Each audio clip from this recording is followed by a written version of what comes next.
Hi, my name's Wendy Buckley and I'm Client Director over here at Carbon Footprint. Today we're going to be talking about the Energy Savings Opportunity Scheme, ESOS, which is in its Phase 3.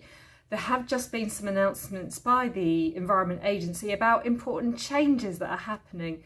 So I'm going to try and really quickly run you through what the big news is and the things that are different from previous phases of ESOS that you might have been in.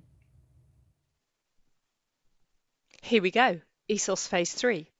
The first notable change is the qualification criteria are now in GB pounds, not euros.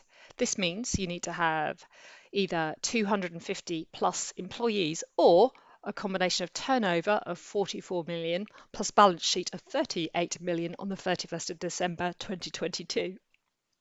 Next up, there's a standardised template for including compliance information being asked for.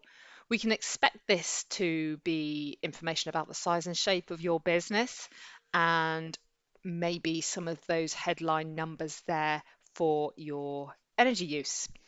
Moving on then, here's a big one. The reduction in the de minimis from 10% to 5%. That means that more stuff is going to be included. Why have they done this? Well, I suspect because this will mean that a lot of previous assessments where transportation had been excluded because they were in that 10% now will find themselves within that. Okay, so more likely to be more than 5% and be required to be reviewed. So there we go, that's the de minimis of 5%. Other things, the introduction of energy intensity metrics, which I think we very much welcome.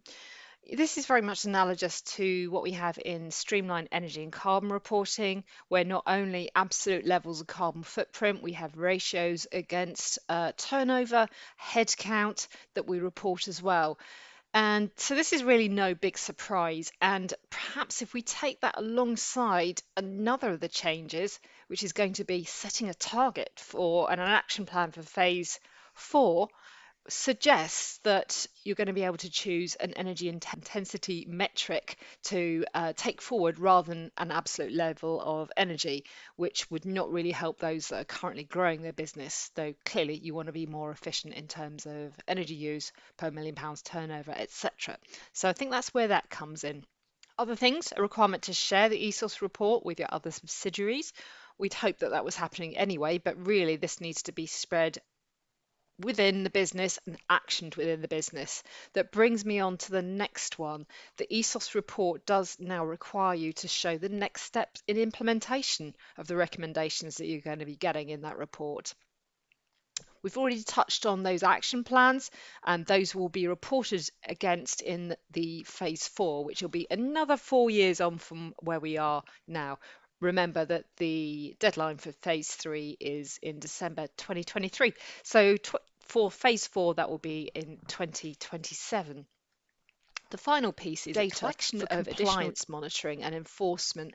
Maybe that's a little more nebulous what that's going to be, but we should know by the end of the year exactly what that means, and I'm sure that's going to be straightforward information.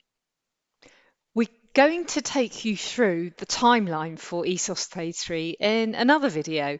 In the meantime, if you want to see exactly what's what, please do go online and download our ESOS Phase 3 crib sheet now. Carbon Footprint has a team of experts in energy auditing and ESOS. If you need some support with your Phase 3 submission, please do get in contact with us. Again, if you're not sure whether your company needs to do ESOS, then please do reach out to us as we can help you establish whether you're in or you're out.